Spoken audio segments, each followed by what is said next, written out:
그 팔은 언제 다친 거예요? 최준호 회장의 떨리는 목소리가 횟집을 가득 채웠습니다. 26년 전 화재로 잃어버린 딸의 유일한 단서였던 그 흉터가 지금 눈앞에 여직원 팔에 선명하게 새겨져 있었죠. 시간이 멈춘 듯 모든 것이 정지했습니다. 수십억 재산과 거대 기업을 가진 그가 한 번도 포기하지 않았던 희망, 딸을 찾는다는 그 간절한 소망이 이 순간 현실이 될 수도 있었습니다. 이 여자가 정말 자신의 딸일까요? 지금 사연 시작합니다. 새벽 4시 수지는 또 그 악몽에서 깨어났습니다. 회전문에 갇혀 빠져나올 수 없는 꿈이었죠. 이마에 맺힌 식은땀을 닦으며 좁은 방 안을 둘러봤습니다.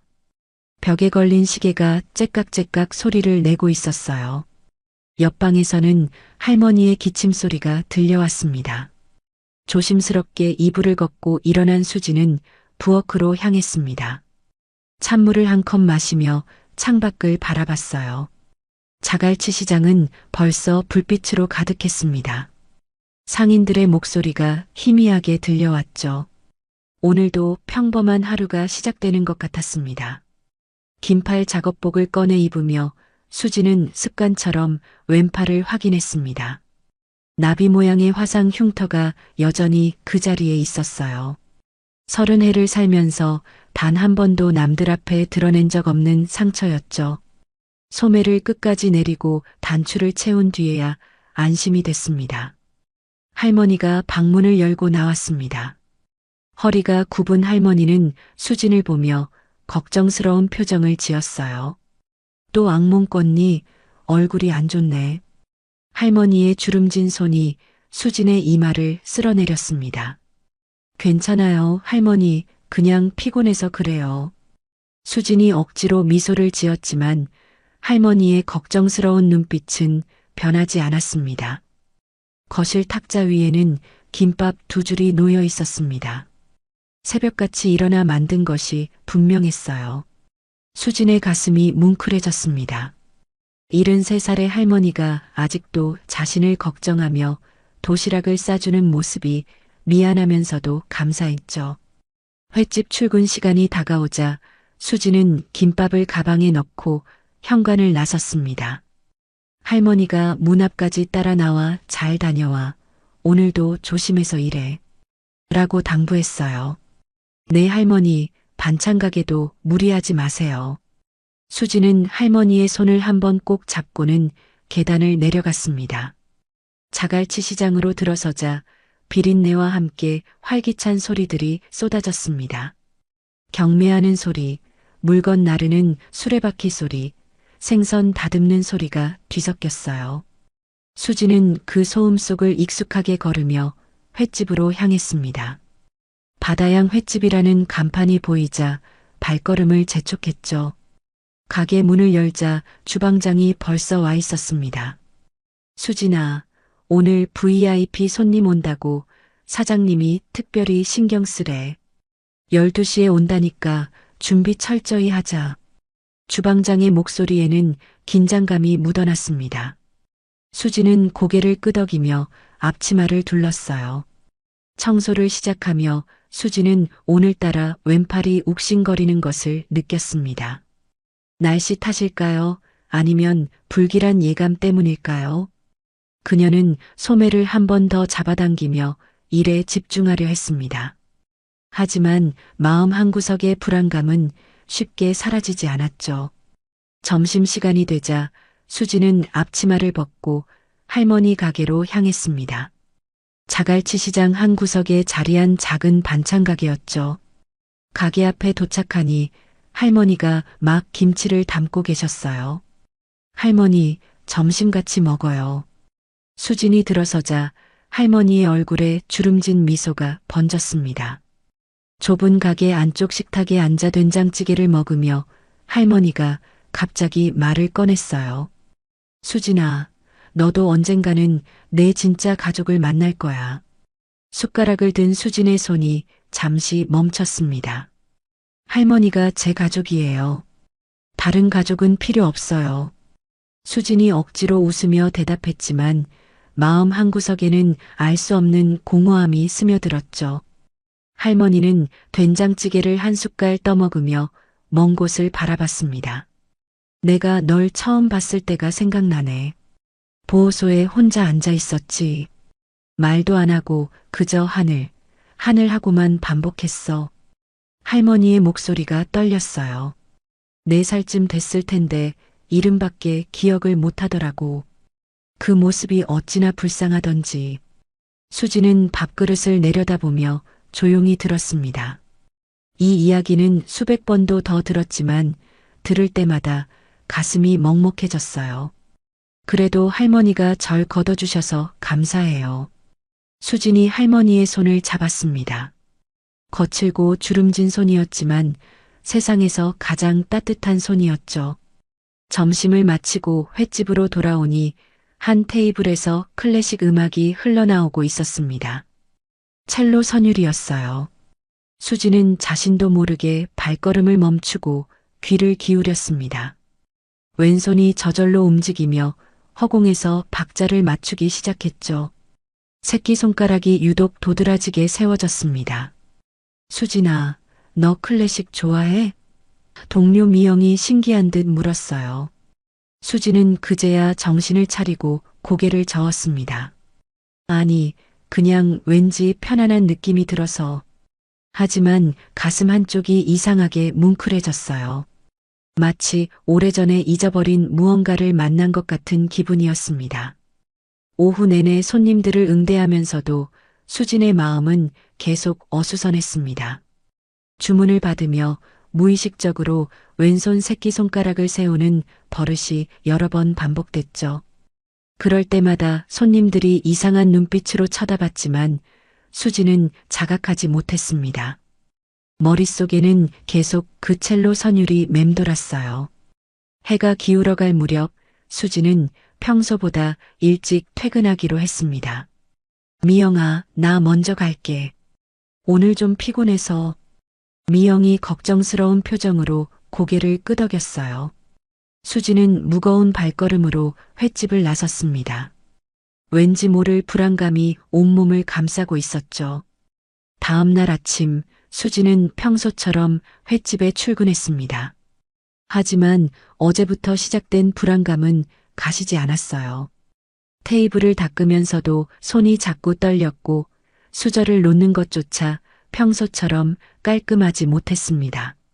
주방장이 지나가며 오늘 컨디션이 안 좋아 보이네 하고 말했지만 수지는 그저 고개만 끄덕였죠. 오전 10시쯤 횟집 사장이 들어왔습니다. 둥근 배를 앞세우며 걸어온 사장의 표정이 심상치 않았어요. 다들 모여봐. 중요한 얘기가 있어. 직원들이 홀에 모이자 사장이 입을 열었습니다.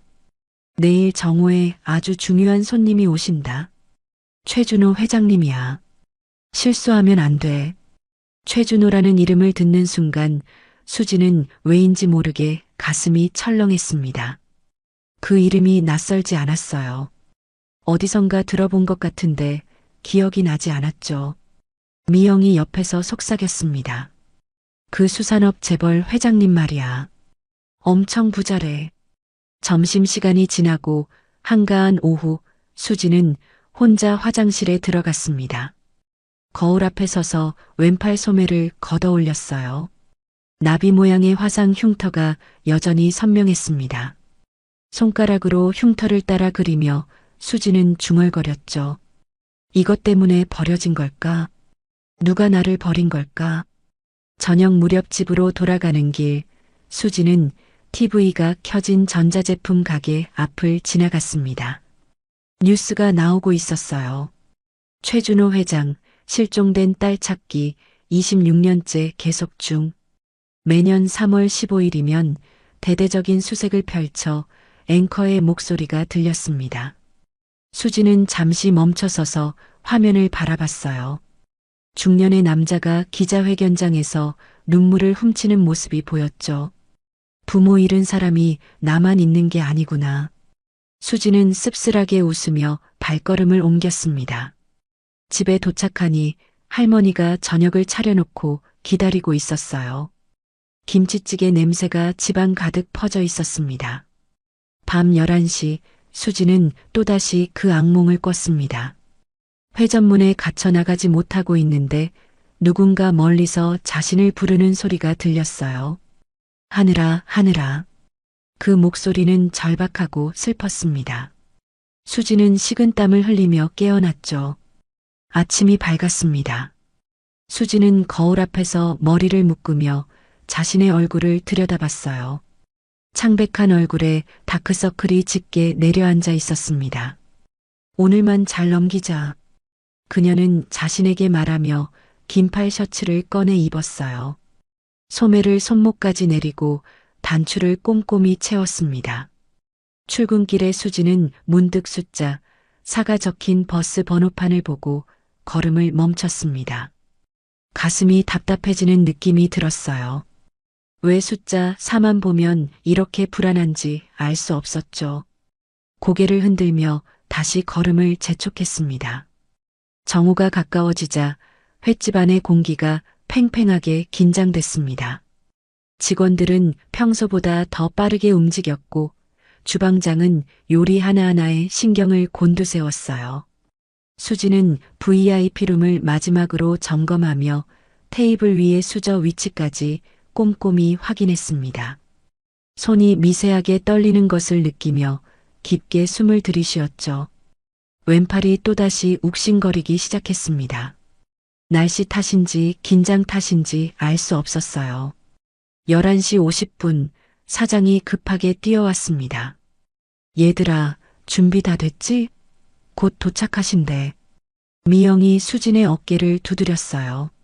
너무 긴장하지 마. 평소대로만 하면 돼. 하지만 수진의 불안감은 점점 커져만 갔습니다. 12시 정각 검은색 대형 세단이 횟집 앞에 멈춰 섰습니다. 유리창 너머로 보이는 차량의 위압적인 모습에 수지는 숨이 막히는 것 같았어요. 먼저 내린 것은 정장 차림의 비서 2명이었습니다. 이어폰을 낀 그들은 주변을 경계하듯 둘러본 뒤 차문을 열었죠. 중년의 남자가 천천히 내렸습니다. 회색빛이 도는 머리카락과 깊은 주름이 인상적인 최준호 회장이었어요. 그의 눈가에는 오랜 세월의 피로가 짙게 배어 있었습니다. 그의 뒤를 따라 역시 중년의 남자가 한 명 더 내렸는데 날카로운 눈매와 각진 턱선이 인상적인 사람이었습니다. 강태섭 전무였죠. 그는 최준호의 그림자처럼 바짝 붙어 걸었어요.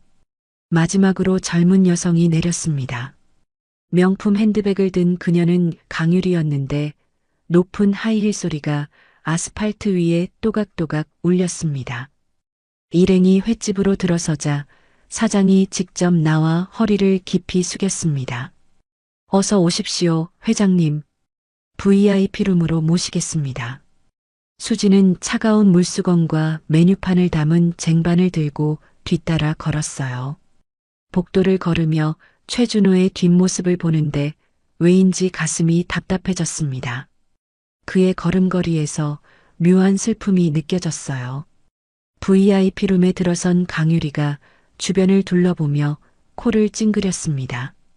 이런 데서 먹어도 되나요? 위생 상태는 괜찮은 거죠? 그녀의 차가운 목소리가 방 안에 울렸어요. 벽지한 귀퉁이를 손가락으로 쓸어보고는 눈살을 찌푸렸죠. 수지는 속으로 불쾌감을 삼키며 정중하게 메뉴판을 내밀었습니다. 저희 횟집은 매일 청결 검사를 받고 있습니다. 최준호가 창밖을 바라보며 자리에 앉았습니다. 바다가 보이는 창가 자리였죠. 그가 강태섭에게 낮은 목소리로 말했습니다. 오늘이 그날이야. 26년 전 오늘 하늘이를 잃었지. 3월 15일 내 생일이기도 했어. 그의 목소리에는 깊은 상처가 묻어났습니다. 강태섭이 불편한 듯 넥타이를 만지작거리며 자세를 고쳐 앉았어요. 형님, 그 얘기는 이제 그만하시죠. 회사 일에 집중하셔야 합니다. 주주들이 우려하고 있어요. 수지는 주문을 받고 나와 주방으로 향했습니다. 주방장이 정성껏 준비한 요리들이 쟁반 위에 놓였어요. 무거운 쟁반에 뜨거운 매운탕 냄비와 커다란 회 접시, 각종 밑반찬들까지 가득 올렸습니다. 양손에 힘을 주고 조심스럽게 들어 올렸는데 평소보다 유독 무겁게 느껴졌죠. 팔 근육이 파르르 떨렸습니다. 복도를 걸으며 균형을 잡는데 이마에 땀이 송글송글 맺혔어요. VIP룸 문 앞에 도착한 수지는 잠시 멈춰 섰습니다. 깊게 숨을 들이쉬고 내쉬며 마음을 가다듬었어요.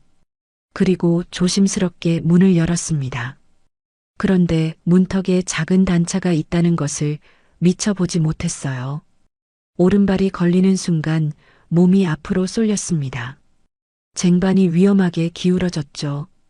뜨거운 매운탕이 냄비 안에서 출렁거리며 가장자리로 넘칠 듯 했습니다. 수지는 반사적으로 온 힘을 다해 몸을 뒤로 젖혔어요. 동시에 쟁반을 가슴 쪽으로 당기며 균형을 잡으려 애썼습니다. 그 순간 뜨거운 국물 몇 방울이 튀어올라 왼팔에 떨어졌어요. 뜨거운 감촉이 소매를 뚫고 살갗에 닿자 수지는 본능적으로 소리를 질렀습니다. 아! 그리고는 반사적으로 왼손으로 소매를 걷어 올렸어요. 뜨거운 부분을 확인하려는 무의식적인 행동이었죠. 그 순간이었습니다. 최준호의 시선이 수진의 왼팔에 못 박혔습니다. 형광등 불빛 아래 나비 모양의 화상 흉터가 선명하게 드러났어요. 마치 살아있는 나비가 팔 위에 앉아 있는 것처럼 생생한 모양이었습니다. 최준호의 얼굴에서 순식간에 핏기가 사라졌어요. 그의 동공이 크게 확대되었고 입이 떨리며 벌어졌습니다. 손에 들고 있던 물잔이 그의 떨리는 손가락 사이로 미끄러졌습니다. 쨍그랑하는 날카로운 소리와 함께 유리 조각이 사방으로 흩어졌어요. 물이 테이블 위로 쏟아지며 서류들을 적셨지만 아무도 신경 쓰지 않았습니다. 최준호의 입술이 파르르 떨리며 간신히 한마디를 내뱉었죠. 하늘아. 그 한마디가 방 안의 공기를 얼어붙게 만들었습니다. 시간이 멈춘 것 같았어요. 강태섭의 표정이 순식간에 돌처럼 굳어졌습니다. 그의 날카로운 눈빛이 수진의 흉터와 최준호의 얼굴을 번갈아 훑었어요. 이마에 식은땀이 맺혔고 주먹을 꽉 쥔 손에는 핏줄이 돋아났습니다. 강유리는 무슨 일인지 모르겠다는 표정으로 아버지와 최준호를 번갈아 봤죠. 아버지, 무슨 일이에요? 수지는 당황한 나머지 뒷걸음질을 쳤습니다. 쟁반이 손에서 미끄러질 뻔했지만 간신히 붙잡았어요. 황급히 소매를 내리며 죄송합니다. 정말 죄송합니다 하고 연거푸 사과했습니다. 그리고는 도망치듯 VIP룸을 빠져나왔어요.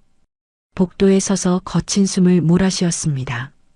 등줄기로 식은땀이 흘렀고 가슴이 터질 것처럼 빠르게 뛰었어요. 방금 그 남자의 눈빛이 머릿속에서 지워지지 않았습니다. 절망과 희망, 그리움과 놀라움이 한데 뒤섞인 그 복잡한 눈빛이 수진의 마음을 흔들었어요. 수진은 화장실에서 나와 직원 휴게실로 들어갔습니다. 다리에 힘이 풀려 의자에 털썩 주저앉았어요. 미영이 걱정스러운 표정으로 다가왔습니다. 괜찮아? 얼굴이 하얗게 질렸어.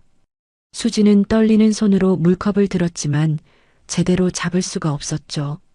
물이 흘러 테이블을 적셨습니다. VIP룸에서는 최준호가 비서에게 계속 지시를 내리고 있었어요. 그 직원 이름이 뭐야? 몇 살이지? 어디 사는지 당장 알아내. 비서가 황급히 사장을 불렀습니다. 사장이 들어오자 최준호가 단도직입적으로 물었죠. 방금 그 여직원, 이름이 뭡니까? 김수진입니다, 회장님. 무슨 일이라도. 사장의 말을 자르며 최준호가 다시 물었어요. 나이는? 가족은 있습니까? 사장이 당황하며 대답했습니다. 30살이고요. 할머니와 단둘이 산다고 들었습니다. 혹시 무슨 문제라도. 강태섭이 최준호의 팔을 잡았습니다. 형님, 진정하세요. 손님들이 보고 있습니다. 하지만 최준호는 듣지 않았어요. 그의 눈에는 26년 만에 찾은 희망의 빛이 반짝이고 있었습니다. 태섭아, 봤지? 그 흉터 봤지? 나비 모양이야. 하늘이가 4살 때 입은 화상 자국과 똑같아. 강태섭의 얼굴이 더욱 굳어졌습니다. 이마에 식은땀이 맺혔고 주먹을 꽉 쥔 채 말했어요. 우연의 일치일 뿐입니다. 나비 모양 흉터를 가진 사람이 한두 명이겠습니까? 또 실망하실 겁니다. 그날 오후 수지는 계속해서 불안에 떨었습니다. 최준호 일행이 식사를 마치고 나갈 때까지 VIP룸 근처에는 얼씬도 하지 못했어요. 하지만 최준호는 떠나면서도 계속 수진을 찾는 눈빛으로 주변을 둘러봤습니다. 다음 날부터 이상한 일이 시작됐어요. 최준호가 매일 같은 시간에 횟집을 찾아왔습니다. 혼자였죠. VIP룸이 아닌 홀 한 구석 테이블에 앉아서 수진만 뚫어지게 바라봤어요. 주문한 음식은 거의 손도 대지 않았습니다. 그저 수진이 다른 테이블을 오가며 일하는 모습만 지켜봤죠. 둘째 날 수진은 견디다 못해 주방으로 숨었습니다. 주방장이 의아해하며 물었어요. 왜 계속 주방에만 있어? 홀에 손님 많은데. 수진은 대답하지 못했습니다. 어떻게 설명해야 할지 막막했죠. 그 부자 어르신이 자신을 쳐다보는 게 무서워서 숨는다고 말할 수는 없었어요. 그런데 최준호는 포기하지 않았습니다. 주방장을 불러 10,000원짜리 지폐 10장을 건네며 말했어요. 수진 씨에 대해 아는 것 좀 알려주시오. 어디 사는지, 가족은 누가 있는지. 주방장은 돈을 받고 망설이다가 입을 열었습니다. 할머니랑 둘이 산다고 들었어요. 보호소 출신이라고. 어릴 때 부모를 잃었대요. 최준호의 눈빛이 번뜩였습니다. 보호소? 언제부터 거기 있었다고 했습니까? 주방장이 고개를 갸웃거렸어요. 글쎄요, 4살인가 5살 때부터라고 했던 것 같은데. 셋째 날 강태섭이 최준호와 함께 왔습니다. 그의 표정은 매우 불쾌해 보였어요. 형님, 이제 그만하시죠. 회사 이사들이 형님 정신 상태를 의심하기 시작했습니다. 실종된 딸 찾는 일에만 매달려서 경영을 소홀히 한다고요. 최준호가 강태섭을 노려봤습니다. 내 딸을 찾는 게 뭐가 잘못됐어? 26년을 기다렸어. 단 하루도 잊은 적이 없다고. 그의 목소리에는 깊은 상처와 분노가 섞여 있었어요. 그때 박미경이 남편에게 전화를 걸었습니다. 여보, 요즘 왜 매일 늦어요? 무슨 일 있어요? 최준호가 잠시 망설이다가 대답했어요. 확인하고 싶은 게 있어. 나중에 얘기할게. 수지는 스트레스로 머리가 지끈거렸습니다. 그날도 최준호의 시선을 피해 이리저리 움직이다가 결국 균형을 잃고 쟁반을 떨어뜨렸어요. 그릇이 깨지는 소리에 모든 손님들이 돌아봤습니다. 수진의 코에서 피가 흘러내렸어요. 스트레스성 코피였죠. 최민재가 아버지를 따라 처음으로 횟집에 왔을 때였습니다. 그는 수진을 보자마자 이상한 느낌을 받았어요. 왜 이렇게 낯이 익지? 그가 중얼거렸습니다. 수진이 코피를 닦으며 비틀거리자 민재가 재빨리 다가가 부축했어요. 괜찮으세요? 앉으세요. 수진이 고개를 들어 민재를 봤습니다. 그 순간 두 사람 모두 묘한 감정을 느꼈어요. 마치 오래전부터 알고 있던 사람을 만난 것 같은 친근함이었죠. 민재가 수진의 팔을 잡는 순간 소매 사이로 흉터의 일부가 보였습니다. 그의 눈이 커졌어요. 강유리가 날카로운 목소리로 말했습니다. 오빠, 그런 종업원한테 왜 그렇게 친절해요? 더러워요. 하지만 민재는 듣지 않았어요. 그는 수진을 의자에 앉히고 물을 가져다 줬습니다. 저녁이 되어 수진이 퇴근하려 할 때 최준호가 횟집 밖에서 기다리고 있었습니다. 그가 수진에게 다가와 명함을 건넸어요. 수진 씨, 잠깐만 얘기 좀 합시다. 부탁입니다. 수진은 명함을 받지 않고 고개를 저었습니다. 죄송해요. 저는 갈게요. 하지만 최준호는 포기하지 않았어요. 당신 부모님을 찾아드릴 수도 있습니다. 혹시 기억나는 게 없나요? 어릴 때 일 말입니다. 수진의 발걸음이 멈췄습니다. 부모라는 단어에 가슴이 찔리는 듯 아팠어요. 그날 밤 수진은 할머니에게 모든 것을 털어놨습니다. 어떤 부자 아저씨가 저를 계속 쳐다봐요. 제 팔 흉터를 보고 하늘이라고 불렀어요. 할머니의 표정이 심각해졌습니다. 혹시 내 진짜 가족일지도 몰라. 한번 만나봐라. 며칠 후 오후 수진은 할머니 반찬 가게로 찾아갔습니다. 가게 앞에 검은 양복을 입은 남자 2명이 서 있었어요. 그들은 할머니와 뭔가 얘기를 나누고 있었는데 할머니의 표정이 어두웠습니다. 수진이 다가가자 남자들이 돌아봤어요. 차가운 눈빛이었죠. 여기가 재개발 예정 구역입니다. 6개월 안에 나가셔야 해요. 한 남자가 서류를 내밀며 말했습니다. 할머니의 손이 떨렸어요. 여기서 20년 넘게 장사했는데 갑자기 나가라니. 수진이 할머니 옆에 서며 남자들을 노려봤습니다. 누가 보낸 거예요? 남자들은 대답 없이 돌아섰습니다. 그들이 타고 온 차량 번호판을 보니 강태섭의 회사 차량이었어요. 수진은 주먹을 꽉 쥐었습니다. 이게 우연일까요? 최준호가 자신을 찾아다닌 직후에 이런 일이 생기다니. 그날 밤 수진은 잠을 이룰 수 없었습니다. 할머니가 가게를 잃으면 생계가 막막해질 것이 분명했어요. 새벽 2시 수진은 침대에서 일어나 명함을 꺼냈습니다. 최준호가 건넸던 명함이었죠. 며칠 전 쓰레기통에 버렸다가 다시 주워온 것이었어요. 다음 날 아침 수진은 떨리는 손으로 전화기를 들었습니다. 번호를 누르는 손가락이 망설여졌어요. 신호음이 3번 울린 뒤 낮은 남자 목소리가 들렸습니다. 여보세요? 수진이 숨을 깊게 들이쉬었어요. 최준호 회장님이신가요? 저 김수진입니다. 전화기 너머로 급하게 숨을 들이쉬는 소리가 들렸습니다. 수진 씨, 전화해 주셔서 감사합니다.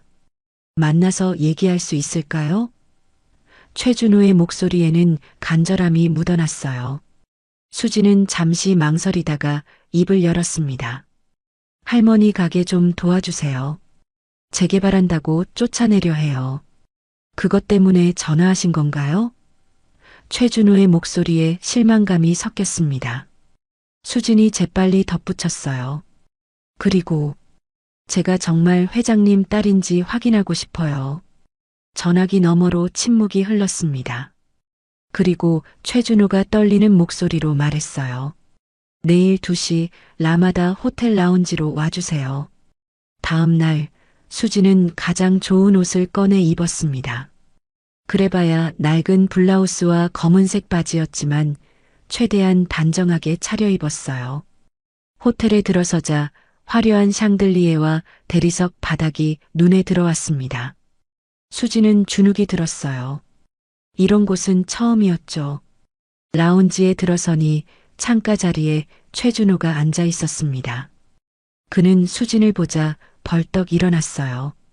얼굴에는 기대와 긴장이 가득했습니다. 와주셔서 고맙습니다. 그가 의자를 빼주었어요. 수진은 어색하게 앉았습니다. 최준호가 가방에서 낡은 사진첩을 꺼냈습니다. 조심스럽게 펼치자 어린 여자아이의 사진들이 보였어요. 이 아이가 제 딸 하늘이입니다. 26년 전 4살 때 병원에서 사라졌어요. 그가 한 장의 사진을 가리켰습니다. 여자아이의 왼팔에 선명한 화상 자국이 보였어요. 집에서 뜨거운 국물 냄비를 엎어서 다쳤죠. 나비 모양으로 흉터가 남았어요. 최준호의 눈가가 붉어졌습니다. 병원에서 치료받다가 화재가 났고 그 혼란 속에서 아이가 사라졌습니다. 경찰도 사설탐정도 다 동원했지만 찾을 수 없었어요. 수지는 사진을 뚫어지게 바라봤습니다. 아이의 얼굴이 낯설면서도 익숙했어요. 특히 그 눈매가 거울에 비친 자신의 모습과 닮았습니다. 손이 떨리기 시작했어요. 그래서 제가 그 아이라고 생각하시는 건가요? 최준호가 고개를 끄덕였습니다. DNA 검사를 해보면 확실히 알 수 있습니다. 부탁입니다. 검사를 받아주세요. 그가 수진의 손을 잡으려 했지만 수진은 움츠러들었어요. 검사 비용은 제가 다 부담하겠습니다. 그리고 할머니 가게 문제도 해결해 드리겠습니다. 수진이 입술을 깨물었습니다. 만약 제가 딸이 아니면 어떻게 하실 건가요? 최준호가 쓸쓸하게 웃었어요. 그래도 도와드리겠습니다. 약속합니다. 그의 진심이 느껴졌어요. 수진은 깊게 숨을 들이쉬었습니다. 알겠어요. 검사 받을게요. 최준호의 얼굴에 희망이 번졌습니다. 정말입니까? 감사합니다. 그가 눈물을 참으며 말했어요. 내일 병원으로 모시겠습니다. 차를 보낼 테니 편하게 오세요. 수진이 고개를 끄덕였습니다. 운명의 주사위는 던져졌어요. 그때 최준호가 조심스럽게 물었습니다. 혹시 어릴 때 기억나는 게 있나요? 아주 작은 것이라도. 수지는 고개를 저었어요. 4살 이전 기억은 하나도 없어요. 할머니가 보호소에서 데려왔다고만 들었죠. 보호소 이름이 뭐였나요? 최준호가 급하게 물었습니다. 해맑은 보호소였어요. 지금은 없어졌지만 수진이 대답하자 최준호의 눈이 반짝였어요. 그곳이군요. 26년 전 실종 아동들을 많이 보호했던 곳. 두 사람이 일어서려는 순간 라운지 입구에 박미경이 나타났습니다. 그녀는 남편과 낯선 젊은 여자를 보고 잠시 멈췄어요. 그리고 천천히 다가왔습니다. 여보, 이분이. 최준호가 당황하며 말했어요. 여보, 이분은 김수진 씨야. 내가 말했던. 박미경의 시선이 수진에게 고정됐습니다. 그녀의 눈동자가 미세하게 떨렸어요. 무언가를 느낀 것 같았습니다. 안녕하세요. 박미경이 떨리는 목소리로 인사했어요. 수진도 어색하게 고개를 숙였습니다. 박미경이 남편을 보며 물었습니다. 검사는 언제 하기로 했어요? 최준호가 대답했어요. 내일 아침이야. 9시에 병원에 가기로 했어. 박미경이 수진을 향해 부드럽게 말했습니다. 혼자 가시기 불편하실 테니 우리 아들 민재가 모시러 갈게요. 괜찮으시죠? 수진이 당황하며 손사래를 쳤습니다. 아니에요. 제가 알아서 갈 수 있어요. 하지만 박미경이 고개를 저었어요. 그러지 마세요. 민재도 만나보고 싶어 할 거예요. 혹시? 그녀가 잠시 말을 멈추고 수진의 얼굴을 자세히 봤습니다. 혹시 정말 우리 하늘이라면 민재가 오빠가 되는 거니까요. 최준호가 아내의 손을 잡았습니다. 여보, 너무 앞서가지 마. 박미경이 눈가를 훔쳤어요. 알아요. 하지만 이상해요. 수진 씨를 보니까 가슴이 뛰어요. 그녀가 수진에게 다가가 조심스럽게 물었습니다. 내일 검사 후에 시간 되시면 우리 집에서 점심 드시고 가세요. 부담스러우시겠지만 수진은 두 사람의 간절한 눈빛을 보며 마음이 흔들렸습니다. 네, 그러겠습니다.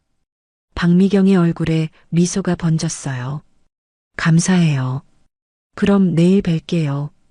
세 사람은 어색하지만 따뜻한 인사를 나누고 헤어졌습니다. 다음 날 아침 9시 약속대로 검은색 세단이 수진의 집 앞에 도착했습니다. 운전기사가 정중하게 문을 열어주었어요. 수진은 난생 처음 이런 대접을 받는 것이 어색했습니다. 차 안을 들여다보니 젊은 남자가 앉아 있었어요. 박미경이 말했던 아들 민재였습니다. 안녕하세요. 전 최민재예요. 그가 부드러운 미소를 지으며 손을 내밀었습니다. 수진이 조심스럽게 악수를 했어요. 김수진입니다. 두 사람의 손이 닿는 순간 묘한 친근함이 느껴졌습니다. 처음 만난 사이인데도 오래 알던 사람 같은 편안함이었죠. 수진이 차에 올라타자 민재가 물병을 건넸습니다.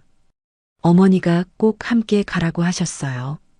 혼자 가시면 불안하실 거라고요. 괜찮으시죠? 수진이 고개를 끄덕였어요. 감사해요. 사실 좀 떨려서. 차가 출발하자 민재가 창밖을 보며 말했습니다. 어제 어머니가 아버지한테 많이 물어보셨대요. 수진 씨가 어떤 분인지, 왜 만났는지. 그가 수진을 돌아봤어요. 어머니도 뭔가 느끼신 것 같아요. 수진 씨를 보시고는 한참 동안 말을 못 하셨대요. 수진이 불안한 표정으로 물었습니다. 저를 싫어하실까요? 갑자기 나타난 여자가. 민재가 고개를 저었어요. 아니에요. 오히려 반대예요. 어머니가 26년 동안 하늘이를 기다려 오셨거든요. 아버지보다 더 간절했을지도 몰라요. 병원에 도착하자 최준호와 박미경이 이미 와서 기다리고 있었습니다. 박미경은 수진을 보자 천천히 다가왔어요. 그녀의 눈가가 촉촉했습니다. 수진 씨, 어제는 제대로 인사도 못 드렸네요. 그녀가 수진의 손을 잡았어요. 따뜻하고 부드러운 손이었습니다. 검사실로 들어가기 전 박미경이 수진에게 물었습니다. 혹시 첼로 소리 좋아하세요? 갑작스러운 질문에 수진이 당황했어요. 네, 왠지 모르게 편안한 느낌이 들어요. 박미경의 눈빛이 반짝였습니다. 하늘이도 그랬어요. 제가 첼로를 켤 때마다 조용히 들었죠. 간호사가 수진을 검사실로 안내했습니다. 체열을 하는 동안 수진의 손이 떨렸어요. 바늘이 들어가는 순간 어린 시절의 희미한 기억이 스쳤습니다. 흰 가운을 입은 사람들, 소독약 냄새, 누군가 자신의 이름을 부르는 소리. 하지만 너무 흐릿해서 잡을 수 없었죠. 검사를 마치고 나오자 민재가 커피를 건넸습니다. 수고하셨어요. 일주일 후에 결과가 나온대요. 수진이 커피를 받으며 민재의 손가락을 봤어요. 그도 왼손 새끼손가락을 세우는 버릇이 있었습니다. 수진과 똑같은 버릇이었죠. 저기, 수진이 조심스럽게 말했습니다.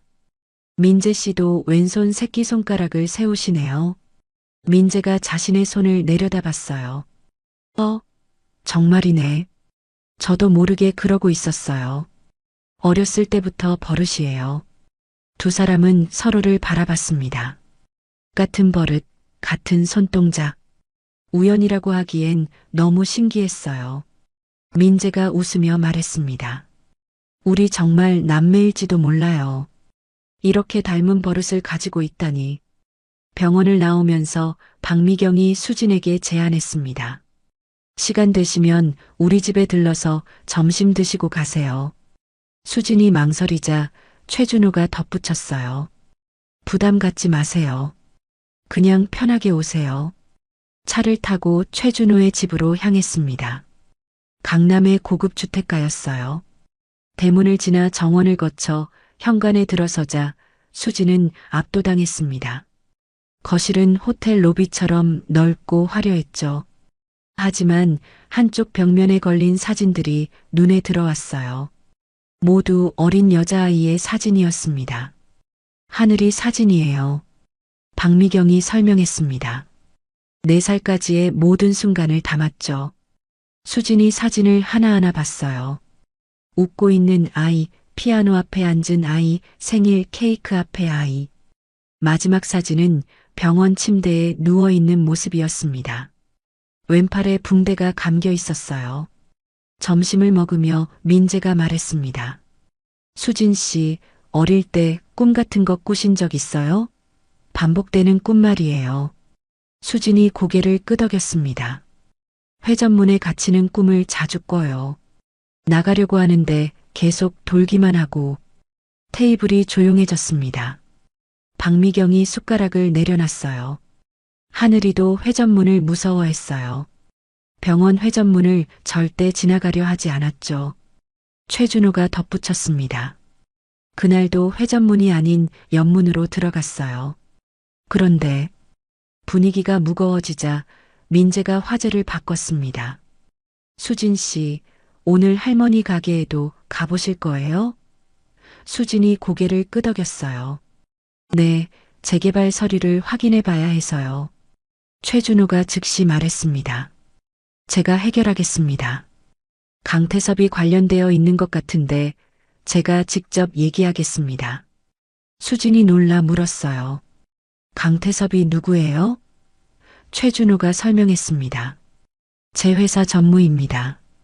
아마 제가 수진 씨를 찾아다닌 걸 견제하려는 것 같아요.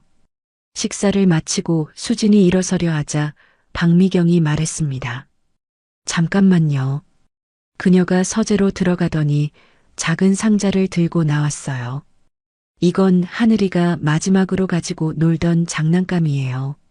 작은 피아노인데 상자를 열자 손바닥만한 장난감 피아노가 나왔습니다. 수진이 그것을 보는 순간 머릿속에서 무언가 번쩍였어요. 손이 저절로 움직여 건반을 눌렀습니다. 도레미파솔. 간단한 멜로디가 흘러나왔어요. 모두가 놀란 표정으로 수진을 바라봤습니다. 그 멜로디. 박미경이 손으로 입을 가렸어요. 하늘이가 늘 치던 곡이에요. 제가 가르쳐준 첫 번째 곡. 수진은 당황해서 피아노를 내려놓았습니다. 저도 모르게 왜 이런 멜로디가 나왔는지 민재가 수진의 어깨를 잡았습니다. 괜찮아요. 천천히 기억날 거예요. 그의 따뜻한 손길에 수진은 조금 진정됐어요. 이상하게도 민재와 함께 있으면 마음이 편안해졌습니다. 마치 오래전부터 알고 지낸 사람 같았죠. 일주일이 지났습니다. DNA 검사 결과를 기다리는 동안 수진은 최준호 가족과 여러 번 만났어요. 처음엔 어색했지만 점점 자연스러워졌습니다. 특히 민재와는 매일 연락을 주고받을 정도로 가까워졌죠. 어느 날 오후 박미경이 수진에게 전화했습니다. 수진 씨, 시간 되시면 우리 집에 와주실래요? 보여드릴 게 있어요. 수진이 도착하자 박미경은 그녀를 2층으로 안내했습니다. 복도 끝에 있는 방 앞에서 멈춰 섰어요. 여기가 하늘이 방이에요. 26년 동안 그대로 두었죠. 박미경이 문을 열자 시간이 멈춘 듯한 공간이 나타났습니다. 분홍색 벽지, 작은 침대, 인형들, 그림책들이 먼지 하나 없이 보존되어 있었어요. 수진은 방 안으로 천천히 들어갔습니다. 책장 앞에서 수진의 발걸음이 멈췄어요. 한 권의 그림책이 눈에 들어왔습니다. 표지에 나비가 그려져 있었죠. 수진이 책을 펼치자 속표지에 삐뚤빼뚤한 글씨가 보였어요. 하늘이의 책이라고 적혀 있었습니다. 그 글씨를 보는 순간 수진의 손이 떨렸어요. 제가 쓴 것 같아요. 수진이 중얼거렸습니다. 박미경이 다가와 수진의 어깨를 감쌌어요. 정말요? 기억나는 거예요? 수진은 고개를 저었습니다. 기억은 안 나는데 이 글씨가 너무 익숙해요. 그때 민재가 방으로 들어왔습니다. 손에 오래된 비디오 테이프를 들고 있었어요. 엄마, 이거 찾았어요. 하늘이 4살 생일 비디오. 세 사람은 거실로 내려가 TV 앞에 앉았습니다. 화면에 어린 여자아이가 나타났어요. 생일 케이크 앞에서 환하게 웃고 있었죠. 비디오 속 아이가 갑자기 일어나 피아노 앞으로 갔습니다. 작은 손으로 건반을 두드리기 시작했어요. 서툴지만 분명한 멜로디였습니다. 수진이 숨을 멈췄어요. 자신이 장난감 피아노로 쳤던 바로 그 멜로디였죠. 엄마 봐요. 하늘이가 왼손 새끼손가락 세우고 있어요. 민재가 화면을 가리켰습니다. 정말이었어요. 어린 하늘이도 피아노를 칠 때 왼손 새끼손가락을 세우고 있었습니다. 수진과 민재, 그리고 화면 속 하늘이까지 모두 같은 버릇을 가지고 있었던 거예요. 비디오가 계속 재생됐습니다. 한 남자가 화면에 나타났어요. 젊은 시절의 최준호였죠. 그가 하늘이를 안아올리며 말했습니다. 우리 하늘이 아빠랑 놀이동산 가고 싶어? 아이가 고개를 저으며 대답했어요. 싫어요. 회전문 무서워요. 수진의 눈에서 눈물이 흘렀습니다. 자신도 모르게 눈물이 났어요. 왜 우는지도 몰랐습니다. 그저 가슴이 너무 아팠어요. 박미경이 수진을 꼭 안았습니다. 괜찮아요. 천천히 기억날 거예요. 다음 날 민재가 수진을 데리러 왔습니다. 오늘은 특별한 곳에 가볼까요? 그가 운전해서 도착한 곳은 오래된 병원이었어요. 여기가 26년 전 하늘이가 입원했던 병원이에요. 지금은 다른 병원이 됐지만 건물은 그대로예요. 두 사람이 병원 로비에 들어서자 수진이 갑자기 멈춰 섰습니다. 정면에 큰 회전문이 있었어요. 수진의 얼굴이 창백해졌습니다. 다리가 떨리기 시작했어요. 안 돼. 못 들어가겠어요. 수진이 뒷걸음질 쳤습니다. 민재가 수진의 손을 잡았어요. 괜찮아요. 옆문으로 가요. 그가 수진을 옆쪽 자동문으로 안내했습니다. 병원 안으로 들어가자 수진이 깊게 숨을 쉬었어요. 고마워요. 왜 이렇게 무서운지 모르겠어요. 병원 복도를 걷다가 한 노인을 만났습니다. 오래전부터 이 병원에서 일했다는 청소 직원이었어요. 민재가 26년 전 화재 사건에 대해 묻자 노인이 고개를 끄덕였습니다. 기억나요. 큰 화재였죠. 소아병동이 특히 심했어요. 노인이 수진을 보더니 눈을 크게 떴습니다. 어머, 아가씨 혹시... 아니, 아닐 거예요. 수진이 물었어요. 저를 아세요? 노인이 고개를 저었습니다. 아니에요. 그때 잃어버린 아이가 있었는데 좀 닮아서 나비 같은 흉터가 있는 아이였죠. 수진과 민재가 서로를 봤습니다. 민재가 급하게 물었어요. 그 아이에 대해 더 아시는 게 있나요? 노인이 잠시 생각하더니 말했습니다. 경비 직원 하나가 그 아이를 데리고 나간 걸 봤어요. 강민수라는 사람이었죠. 지금은 어디 있는지 모르겠네요. 집으로 돌아오는 길 민재가 말했습니다. 강민수, 강태섭 전무의 조카 이름이 강민수예요. 수진이 놀라 물었어요. 정말요? 그럼 강태섭 씨가 뭔가 알고 있을 수도.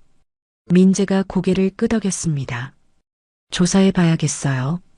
그날 저녁 최준호가 집에 돌아와 가족들에게 말했습니다. 내일 결과가 나온대.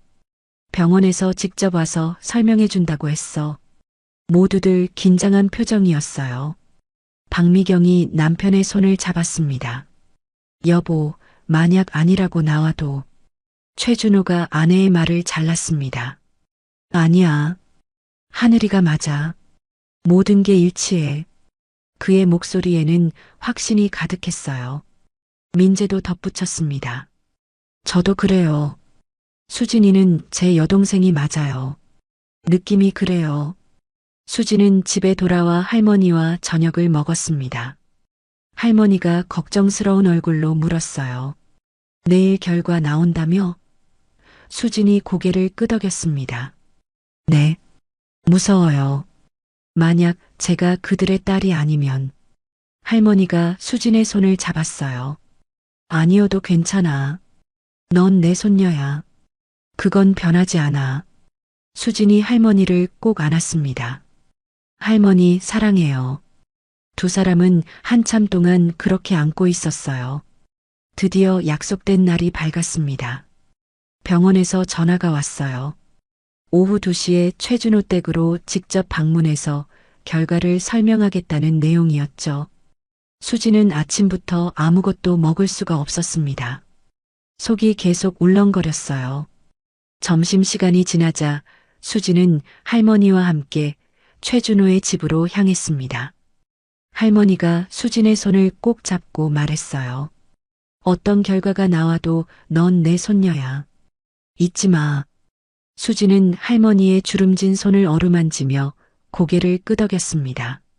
저택에 도착하니 가족들이 이미 거실에 모여 있었습니다. 최준호는 소파에 앉아 손을 깍지 낀 채 바닥만 보고 있었어요. 박미경은 창가에 서서 정원을 바라보고 있었고 민재는 안절부절 못하며 거실을 왔다 갔다 했습니다. 모두의 얼굴에 긴장감이 가득했죠. 2시 정각 초인종이 울렸습니다. 가정부가 문을 열자 정장을 입은 젊은 남자가 들어왔어요. 병원 직원이었습니다. 그의 손에는 서류 봉투가 들려 있었죠. 모두가 숨을 멈춘 채 그를 바라봤어요. 직원이 봉투를 최준호에게 건네며 말했습니다. 최준호 회장님이시죠? 검사 결과를 가져왔습니다. 의사 선생님이 직접 전화드리겠다고 하셨는데 먼저 서류를 확인하시라고요. 직원이 인사하고 나가자 최준호가 떨리는 손으로 봉투를 열었습니다. 종이가 바스락거리는 소리만이 정적을 깨뜨렸어요. 최준호가 서류를 펼쳐 읽기 시작했습니다. 그의 눈이 빠르게 글자들을 훑어내렸어요. 복잡한 의학 용어들과 숫자들이 빼곡했지만 마지막 줄만이 중요했습니다. 그 짧은 순간이 영원처럼 느껴졌어요. 수진의 심장이 미친 듯이 뛰었습니다. 옆에서 민재가 수진의 손을 살짝 잡아줬어요. 친자 확률. 최준호의 목소리가 떨렸습니다. 그가 잠시 멈추고 다시 서류를 확인했어요. 99.9999%. 그가 고개를 들어 수진을 봤습니다. 확실해. 수진이는 우리 딸이야. 그 순간 거실에 정적이 흘렀습니다. 아무도 말을 하지 못했어요. 최준호가 천천히 일어났습니다. 그의 눈에서 눈물이 흘러내렸어요. 정말 내 딸이란 말이지? 그가 서류를 다시 확인했습니다. 의학적으로 확실해. 99.9999%. 박미경이 손으로 입을 가리며 흐느꼈습니다. 하늘아, 우리 하늘이. 그녀가 수진에게 달려와 꼭 안았어요. 따뜻한 품이었습니다. 수진도 자신도 모르게 눈물을 흘렸어요. 왜 우는지도 몰랐습니다. 그저 가슴이 벅차올랐죠. 민재가 환하게 웃으며 수진의 어깨를 두드렸습니다. 내가 맞다고 했잖아요. 누나, 아니 이제 여동생이네요. 그가 장난스럽게 말했지만 목소리는 떨리고 있었어요. 26년 만에 여동생이 생겼어요. 최준호가 수진 앞에 무릎을 꿇었습니다. 떨리는 손으로 수진의 손을 잡았어요. 하늘아, 아니 수진아. 미안하다. 정말 미안하다. 널 지키지 못해서. 그의 목소리가 흐느낌으로 끊겼습니다. 굳센 사업가의 모습은 온데간데 없었어요. 그저 딸을 잃었던 한 아버지만 있을 뿐이었죠. 수진은 얼떨떨했습니다. 30년 동안 김수진으로 살아왔는데 갑자기 최하늘이라니요. 할머니를 돌아봤어요. 할머니도 눈물을 흘리고 있었습니다. 할머니. 수진이 불안한 목소리로 불렀어요. 할머니가 다가와 수진을 안았습니다. 잘 됐구나. 진짜 가족을 찾았구나. 그리고 최준호를 향해 말했어요. 이 아이를 26년 동안 제 손녀로 키웠습니다. 이제 돌려드려야 하는군요. 최준호가 할머니 앞에 무릎을 꿇었습니다. 어머님 감사합니다. 제 딸을 지켜주셔서 어머님이 아니었다면 영영 찾지 못했을 겁니다. 박미경도 할머니의 손을 잡았어요. 정말 감사드려요. 은혜를 어떻게 갚아야 할지. 잠시 후 최준호의 휴대폰이 울렸습니다. 병원에서 걸려온 전화였어요. 여보세요? 네. 알겠습니다. 감사합니다. 통화를 마친 최준호가 모두를 받습니다. 병원에서 확인 전화가 왔어. 박미경과의 관계도 99.9999% 일치한대. 그리고 민재와도 확실한 형제 관계라고. 민재가 수진을 보며 활짝 웃었어요. 공식적으로 남매가 됐네요. 수진은 여전히 현실감이 없었습니다. 머릿속이 하얗게 비어있는 것 같았어요. 그때 박미경이 수진의 뺨을 부드럽게 쓸어내렸습니다. 하늘아, 이제부터 뭐라고 불러야 할까? 수진이라고 계속 불러도 될까? 수진이 고개를 끄덕였습니다. 4살 이후의 기억은 모두 수진으로 살았어요.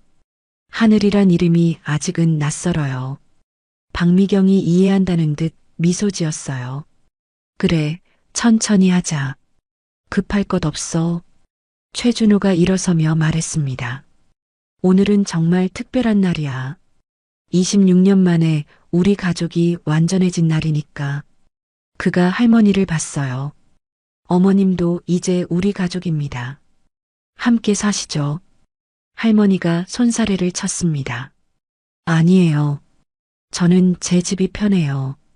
하지만 수진이 할머니의 팔을 잡았어요. 할머니, 같이 살아요. 제게는 할머니도 엄마예요. 그 말에 박미경이 고개를 끄덕였습니다. 맞아요. 어머니가 계셔야 수진이도 편할 거예요. 그때 현관에서 소리가 들렸습니다.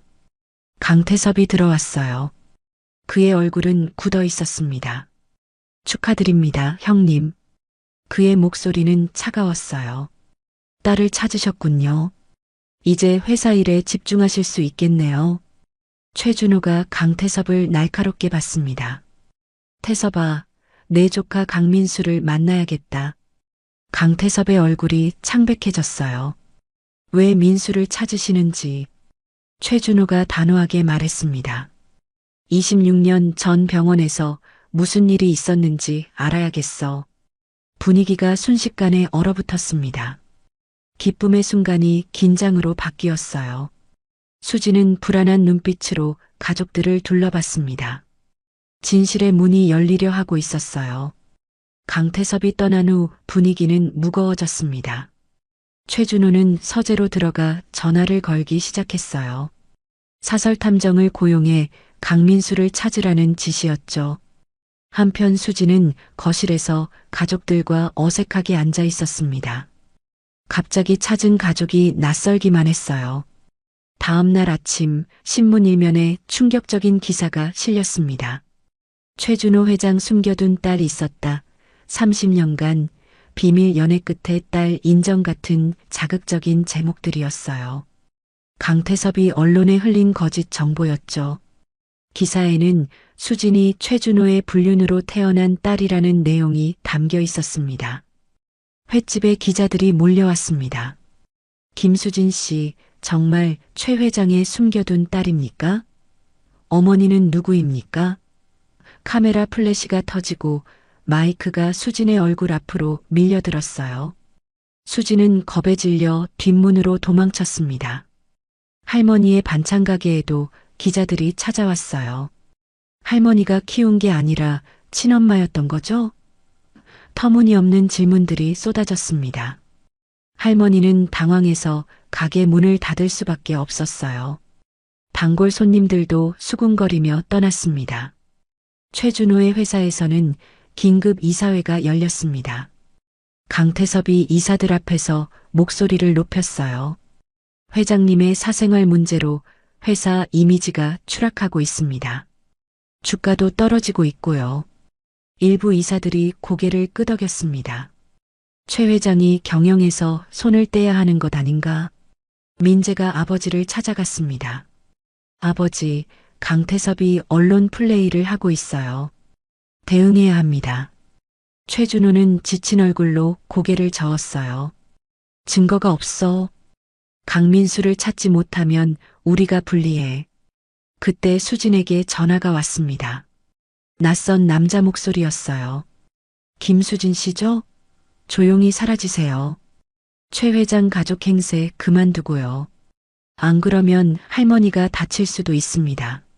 수진의 손이 떨렸어요. 협박 전화였습니다. 수진은 즉시 민재에게 연락했습니다.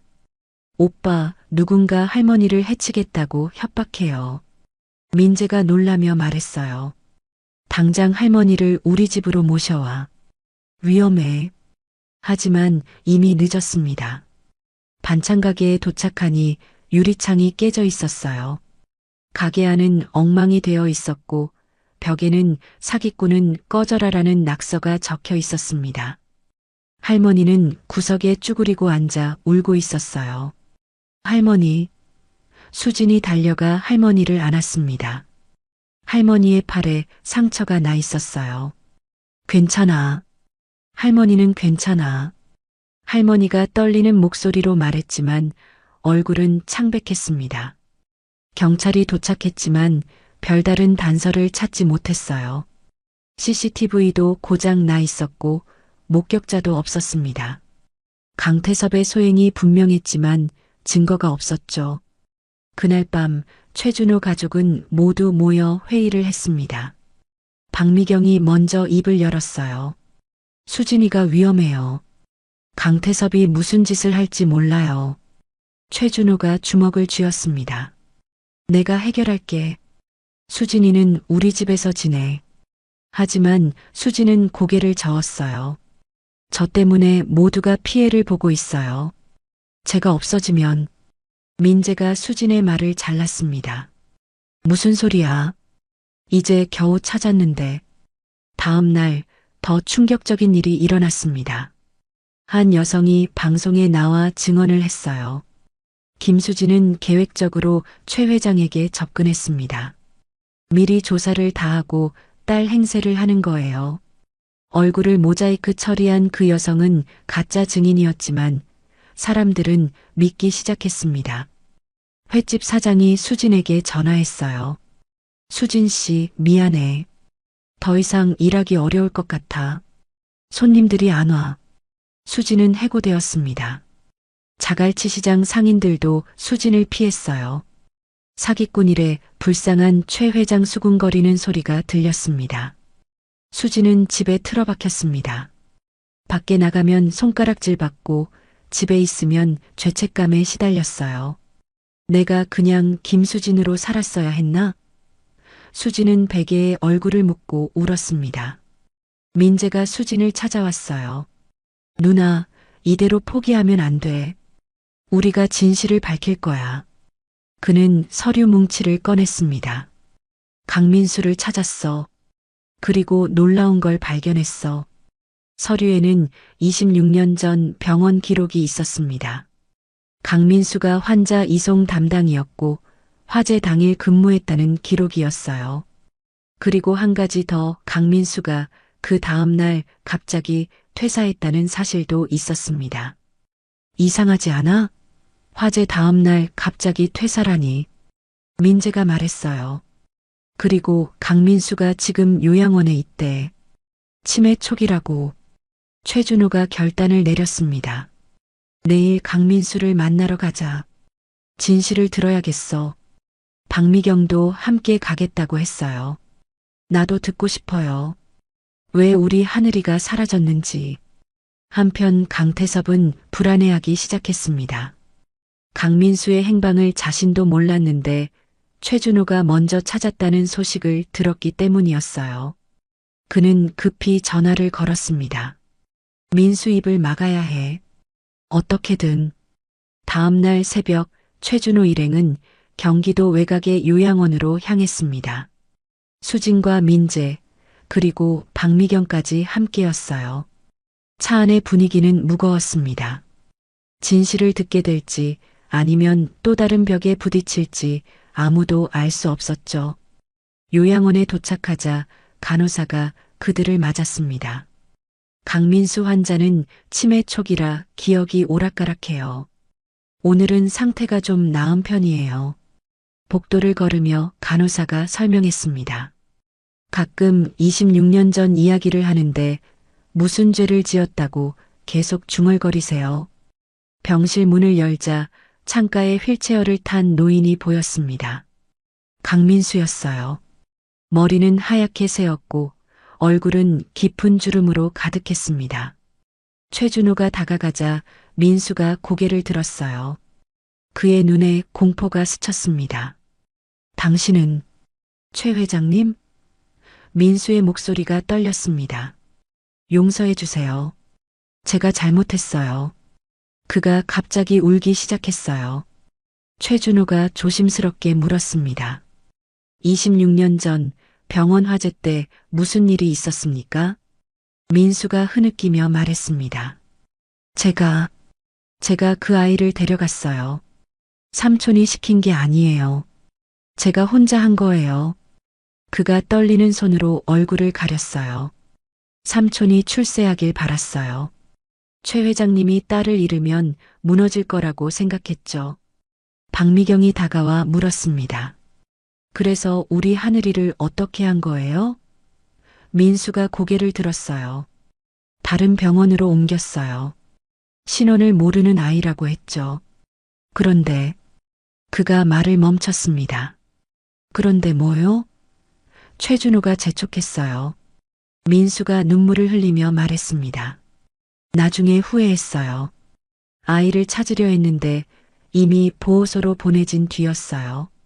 삼촌한테 말하려 했지만 삼촌이 알고도 입 다물라고 했어요. 수진이 앞으로 나왔습니다. 그 아이가 저예요. 제가 최하늘이에요. 민수가 수진을 보더니 더 크게 울었어요. 미안해요. 정말 미안해요. 평생 죄책감에 시달렸어요. 그때 병실 문이 벌컥 열렸습니다. 강태섭이 들어왔어요. 그의 뒤에는 경호원들이 있었습니다. 형님, 치매 환자의 헛소리를 믿으시는 겁니까? 태섭이 비웃으며 말했어요. 이 사람은 이미 정신이 나간 사람이에요. 민수가 태섭을 보자 갑자기 흥분했습니다. 삼촌이 날 버렸어. 입 다물라고 돈만 주고 날 버렸어. 그가 휠체어에서 일어나려 했지만 다시 주저앉았어요. 삼촌 때문에 내 인생이 망가졌어. 태섭의 얼굴이 굳어졌습니다. 닥쳐. 넌 항상 문제만 일으켰잖아. 그가 경호원들에게 손짓했어요. 이 사람을 다른 병원으로 옮겨. 지금 당장. 최준호가 막아섰습니다. 그럴 순 없어. 민수 씨는 중요한 증인이야. 두 사람이 대치하는 사이 민재가 휴대폰으로 모든 대화를 녹음하고 있었어요. 하지만 그때 충격적인 일이 일어났습니다. 민수가 갑자기 가슴을 움켜쥐며 쓰러졌어요. 으악! 그가 고통스럽게 신음했습니다. 간호사가 달려왔어요. 심장마비예요. 의사를 불러요. 응급실로 옮겨진 민수는 결국 의식을 잃었습니다. 의사가 나와 고개를 저었어요. 뇌사 상태입니다. 깨어날 가능성이 거의 없어요. 유일한 증인이 사라진 것이었죠. 태섭이 승리한 듯 웃었습니다. 이제 증거가 없으시죠? 치매 환자의 헛소리만 남았네요. 그가 최준호를 보며 말했어요. 형님, 이제 정신 차리세요. 가짜 딸 때문에 회사까지 잃으실 겁니까? 그날 오후 이사회가 열렸습니다. 이사들이 최준호에게 최후 통첩을 했어요. 회장직에서 물러나십시오. 그렇지 않으면 주주총회를 열겠습니다. 태섭이 이미 이사들을 매수한 것이었죠. 집으로 돌아온 최준호는 서재에 틀어박혔습니다. 박미경이 걱정스럽게 문을 두드렸어요. 여보, 괜찮아요? 하지만 대답이 없었습니다. 최준호는 절망에 빠져 있었어요. 수지는 자신의 방에서 짐을 쌌습니다. 이 집을 떠나야겠어요. 쟤 때문에 모든 게 망가졌어요. 민재가 수진을 막았어요. 무슨 소리야? 누나는 잘못이 없어. 하지만 수진의 마음은 이미 정해졌습니다. 오빠, 나는 30년 동안 김수진으로 살았어요. 최하늘은 이미 죽은 거나 마찬가지예요. 그녀가 가방을 들고 나가려 했어요. 그때 할머니가 나타났습니다. 수진아, 도망치는 거니? 할머니의 목소리는 단호했어요. 내가 정말 이 사람들의 딸이라면 지금이 바로 가족이 필요한 때야. 수진이 멈춰섰습니다. 할머니가 다가와 수진의 어깨를 잡았어요. 가족은 어려울 때 서로를 버리지 않아. 함께 싸우는 거야. 수진의 눈에서 눈물이 흘렀습니다. 그날 밤 태섭은 자축 파티를 열었습니다. 드디어 최준호를 무너뜨렸어. 그가 와인을 마시며 웃었어요. 하지만 그는 몰랐습니다. 민재가 녹음한 파일이 있다는 것을, 그리고 민수가 남긴 또 다른 증거가 있다는 것을요. 새벽 3시 수지는 잠을 이룰 수 없었습니다. 창밖으로 보이는 어두운 하늘이 마음을 더욱 무겁게 만들었어요. 침대에서 일어나 거울 앞에 섰습니다. 거울 속 자신의 모습이 낯설게 느껴졌죠. 김수진인지 최하늘인지 더 이상 알 수 없었습니다. 조용히 방을 나와 거실로 내려갔어요. 피아노가 어둠 속에서 희미하게 윤곽을 드러내고 있었습니다. 수지는 피아노 앞에 앉았어요. 건반 덮개를 열고 손가락을 올려놓았지만 누를 수가 없었습니다. 이 집에서 자신이 연주할 자격이 있을까요? 발소리가 들렸습니다. 최준호가 서재에서 나왔어요. 그의 얼굴은 몇 시간 사이에 10살은 늙어 보였습니다. 눈은 충혈되어 있었고 수염이 덥수룩하게 자라 있었죠. 못 자니? 그가 쉰 목소리로 물었습니다. 아빠. 수진이 말을 시작했다가 멈췄어요. 그 호칭이 입에서 나오지 않았습니다. 회장님, 저 때문에 모든 게 망가졌어요. 제가 떠나면 다시 예전으로 돌아갈 수 있을 거예요. 준호가 고개를 저었습니다. 아니야. 넌 잘못이 없어. 이건 내가 해결해야 할 일이야. 하지만 그의 목소리에는 힘이 없었어요. 이미 모든 걸 포기한 사람 같았습니다. 아침이 되자 더 나쁜 소식이 전해졌습니다. 주요 거래처들이 계약을 취소하겠다고 통보해온 것이었어요. 강태섭의 작품이었죠. 회사 주가는 폭락했고 직원들은 동요하기 시작했습니다. 민재가 아버지를 찾아왔습니다. 아버지, 녹음 파일이 있어요. 강민수가 고백한 내용이요. 하지만 준호는 힘없이 고개를 저었어요. 소용없어. 법적 증거가 되지 못해. 민수가 죽은 지금은. 박미경이 거실에서 울고 있었습니다. 내 딸을 겨우 찾았는데 또 잃게 되는 건가요? 그녀의 어깨가 들썩였어요. 26년의 기다림이 무너지는 순간이었습니다. 수지는 더 이상 견딜 수 없었어요. 조용히 짐을 챙겨 집을 나왔습니다. 택시를 타고 할머니 집으로 향했죠. 차창 밖으로 스쳐 지나가는 풍경이 흐릿하게 보였어요. 눈물 때문이었습니다. 할머니 집에 도착하자 할머니가 문을 열어줬어요. 돌아왔구나. 할머니의 목소리는 담담했습니다. 수진이 할머니 품에 안겨 흐느꼈어요. 할머니, 저는 누구예요? 김수진이에요. 최하늘이에요? 할머니가 수진의 머리를 쓰다듬었습니다. 넌 내가 되고 싶은 사람이 되면 돼. 이름이 뭐가 중요하니? 하지만 수진에게는 그것이 가장 중요한 문제였어요. 정체성의 혼란이 그녀를 괴롭혔습니다. 오후가 되자 민재가 찾아왔습니다. 누나, 집으로 돌아와. 엄마가 밥도 안 먹어. 하지만 수진은 고개를 저었어요. 나는 이제 포기했어. 김수진으로 살래. 민재의 눈에 눈물이 고였습니다. 26년 만에 찾은 여동생인데 이렇게 보낼 수 없어. 그가 수진의 손을 잡았어요. 우리가 증명하지 못해도 넌 내 여동생이야. 그건 변하지 않아. 그때 민재의 휴대폰이 울렸습니다.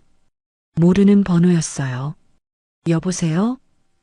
민재가 전화를 받자 낯선 여자 목소리가 들렸습니다. 최민재 씨죠? 저는 강민수의 전처예요. 남편이 남긴 게 있어요. 민재의 표정이 변했습니다. 뭘 남기셨다고요? 여자가 대답했어요. 일기장이요.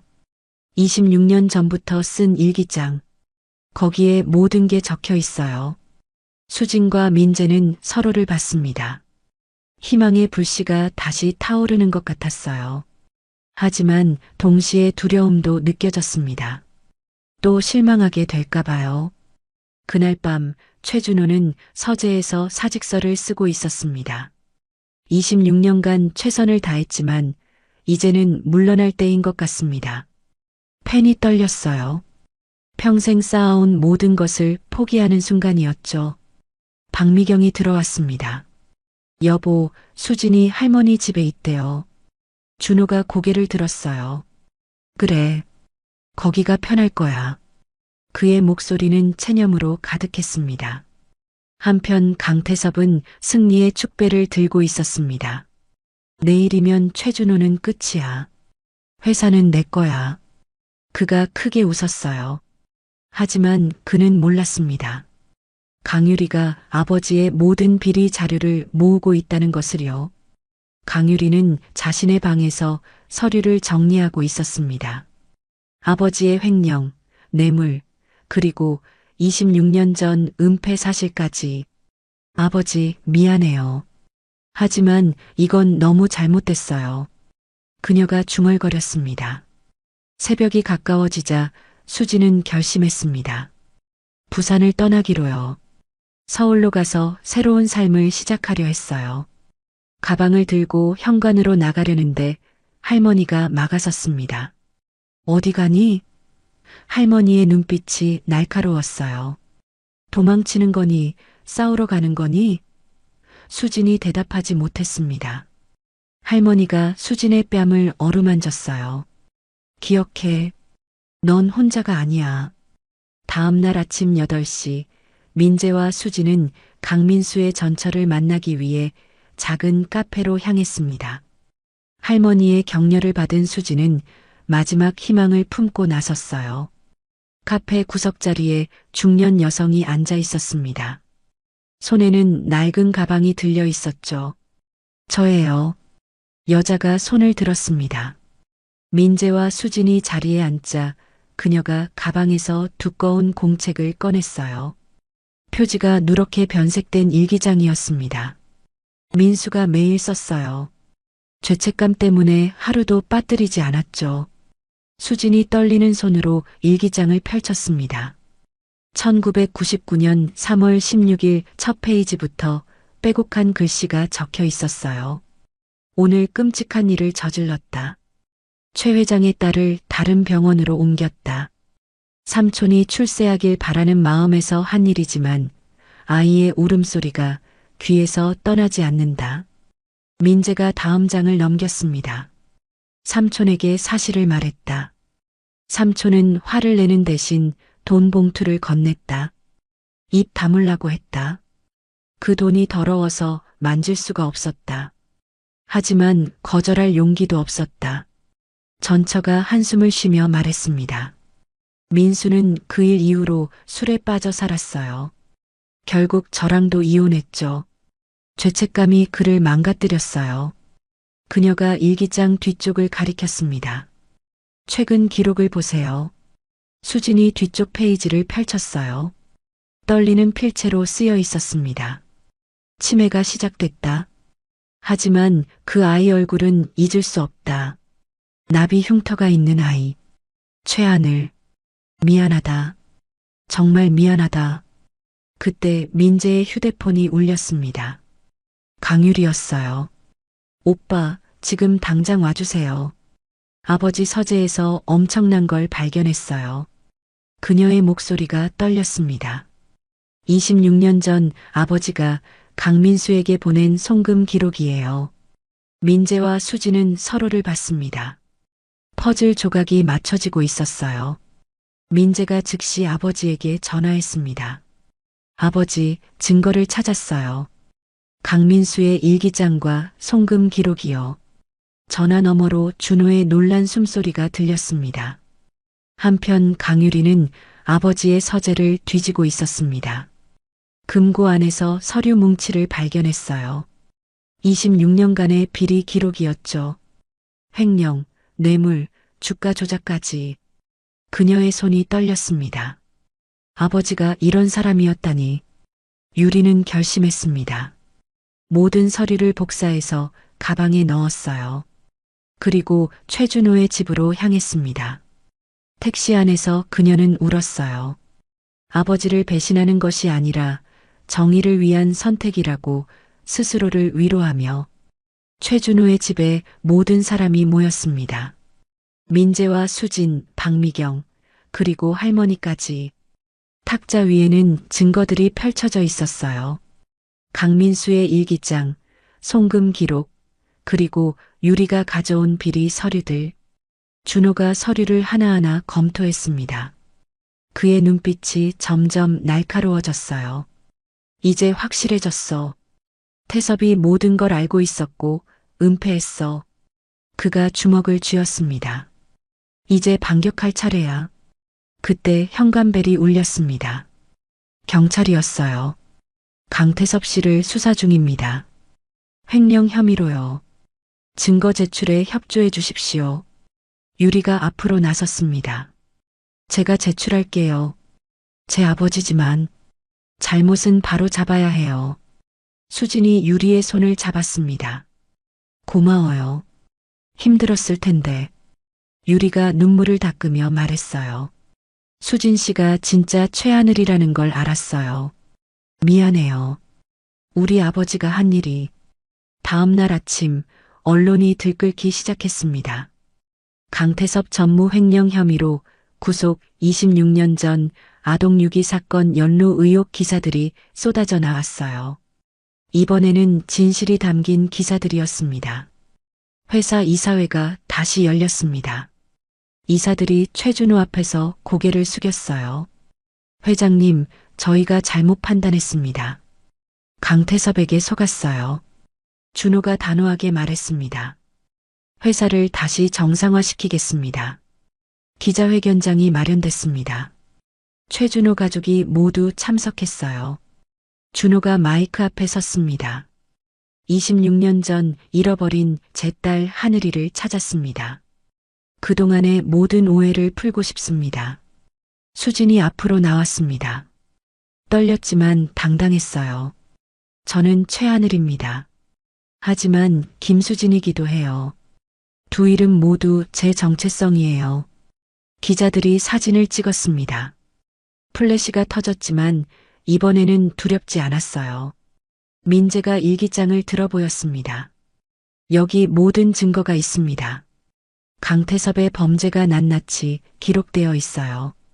기자들이 술렁거렸습니다. 진실이 밝혀지는 순간이었죠. 박미경이 마이크를 잡았습니다. 26년을 기다렸어요. 이제야 딸을 찾았습니다. 그동안 딸을 키워주신 한영숙 어머님께 감사드려요. 할머니가 옆에서 미소 지었습니다. 기자회견이 끝난 후 법정이 열렸습니다. 강태섭이 수갑을 찬 채 피고인석에 섰어요. 그의 얼굴은 창백했고 한때 날카롭던 눈빛은 힘을 잃었습니다. 검사가 증거를 제시하기 시작했죠. 강민수의 일기장이 낭독되자 방청석이 술렁거렸습니다. 피고인은 26년 전부터 조카에게 매월 거액을 송금했습니다. 입막음 비용이었죠. 검사가 송금 내역을 화면에 띄웠어요. 숫자들이 명확했습니다. 태섭이 고개를 떨구었어요. 변명할 여지가 없었죠. 판사가 물었습니다. 피고인, 할 말이 있습니까? 태섭이 천천히 고개를 들었어요. 그의 눈에서 눈물이 흘렀습니다. 모든 걸 인정합니다. 욕심이 저를 망쳤어요. 그가 최준호를 받습니다. 형님, 미안합니다. 강유리가 증인석에 섰습니다. 아버지를 고발하는 딸의 마음은 찢어지는 듯 했어요. 아버지는 늘 성공이 전부라고 했어요. 하지만 그 성공이 남의 불행 위에 세워진 거였어요. 그녀의 목소리가 떨렸습니다. 이제라도 진실이 밝혀져서 다행이에요. 재판이 끝나고 태섭은 징역 10년을 선고받았습니다. 횡령과 아동유기 방조 혐의였죠. 호송차에 오르기 전 그가 수진을 봤어요. 미안해. 정말 미안해. 수진은 아무 말 없이 고개만 끄덕였습니다. 용서는 아직 멀었지만 증오도 사라졌어요. 일주일 후 자갈치 시장에는 새로운 간판이 걸렸습니다. 하늘수산이었어요. 최준호가 약속대로 수진과 할머니를 위해 마련한 가게였죠. 개업식 날 시장 상인들이 모두 나와 축하해줬습니다. 수진아, 아니 하늘아, 축하해. 미영이 꽃다발을 들고 왔어요. 옛 동료들도 모두 찾아왔습니다. 한때 사기꾼이라고 손가락질했던 사람들이 이제는 진심으로 축하하고 있었죠. 수지는 처음으로 반팔 티셔츠를 입었습니다. 나비 모양 흉터가 햇빛 아래 드러났어요. 더 이상 숨기지 않았습니다. 한 손님이 물었어요. 흉터가 나비 같네요. 예뻐요. 수진이 미소 지었습니다. 제 상징이에요.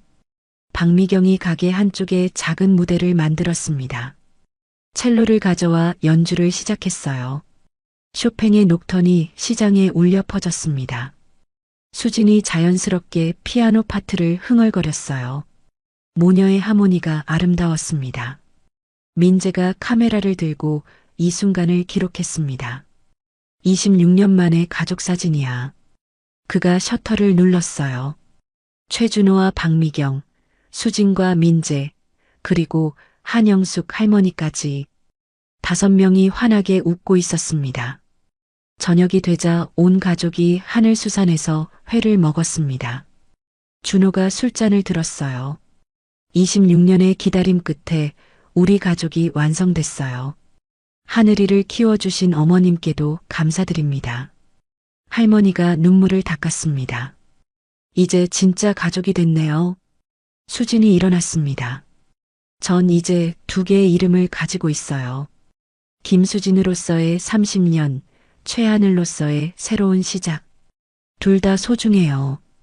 그녀가 가족들을 둘러봤어요. 앞으로는 최수진으로 살려고 해요. 두 정체성을 합친 이름이죠. 박미경이 딸을 안았습니다. 어떤 이름이든 넌 내 딸이야. 따뜻한 포옹이 이어졌어요. 26년의 그리움이 녹아내리는 순간이었습니다. 다음 날 수지는 오랜만에 횟집을 찾았습니다. 사장이 반갑게 맞았어요. 수진아, 다시 일하러 올래? 하지만 수지는 고개를 저었습니다. 이제 제 가게가 있어요. 가끔 놀러 올게요. 강민수가 입원해 있는 병원에도 들렀습니다. 여전히 의식이 없었어요. 수진이 그의 손을 잡았습니다. 당신도 피해자였어요. 용서해요. 마치 들은 것처럼 민수의 눈꺼풀이 떨렸지만 깨어나지는 못했습니다. 강유리가 수진을 찾아왔습니다. 언니, 이제 뭐라고 불러야 할까요? 수진이 웃었어요. 그냥 언니라고 불러. 우린 이제 진짜 가족이잖아. 유리가 울먹이며 수진을 안았습니다. 아버지가 한 일 정말 죄송해요. 괜찮아. 너도 피해자야. 수진이 유리의 등을 토닥였어요. 용서와 화해의 시간이었습니다. 한 달 후 최준호의 회사는 완전히 정상화됐습니다. 주가도 회복했고 직원들의 신뢰도 되찾았어요. 준호는 이제 일과 가족의 균형을 맞추기 시작했습니다. 매일 저녁집에서 가족과 저녁을 먹었죠. 어느 날 저녁 수진이 피아노 앞에 앉았습니다. 이번에는 주저하지 않았어요. 쇼팽의 녹턴이 집안에 울려 퍼졌습니다. 온 가족이 거실에 모여들었어요. 음악이 끝나자 박수가 터졌습니다. 언니, 이제 피아노 레슨 받아야겠어요. 민재가 장난스럽게 말했어요. 나도 가족 연주회에 참여하고 싶어. 모두가 웃었습니다. 행복한 웃음이었죠. 1년 후 수진의 31번째 생일이자 실종 27주년이 되는 날이었습니다. 하지만 이제 이날은 슬픔의 날이 아니었어요. 가족이 다시 만난 기념일이 되었죠. 최준호의 집 정원에는 큰 천막이 쳐졌고 자갈치 시장 상인들과 회사 직원들이 모두 초대됐습니다. 수지는 밝은 노란색 원피스를 입었어요. 반팔이었죠. 왼팔의 나비 흉터가 햇살 아래서 빛났습니다. 더 이상 그것을 부끄러워하지 않았어요. 오히려 자신의 역사이자 상징으로 받아들였습니다. 손님들이 하나둘 도착하기 시작했어요. 미영이 큰 선물 상자를 들고 왔습니다. 언니 생일 축하해. 이제 진짜 생일을 찾았네. 수진이 미영을 안았어요. 고마워. 덕분에 여기까지 왔어. 두 사람은 오랜 친구처럼 웃었습니다. 할머니가 정원 한쪽에서 손님들에게 반찬을 나눠주고 있었어요. 박미경이 옆에서 도왔습니다. 두 어머니는 이제 친한 친구가 되었죠. 어머니, 김치가 정말 맛있어요.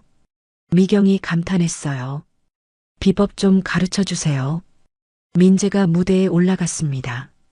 오늘은 특별한 공연이 있습니다. 그가 마이크를 잡았어요. 우리 가족의 첫 번째 합동 공연이에요. 박미경이 첼로를, 수진이 피아노를 맡았습니다. 그리고 놀랍게도 민재가 바이올린을 들었어요. 언제 배운 거야? 수진이 놀라서 물었습니다. 민재가 씩 웃었어요. 1년 동안 몰래 연습했지. 가족 연주회에 참여하고 싶었거든. 세 사람의 연주가 시작됐습니다. 쇼팽의 녹턴을 삼중주로 편곡한 것이었어요. 음악이 정원에 울려 퍼졌습니다. 손님들은 숨을 죽이고 들었어요.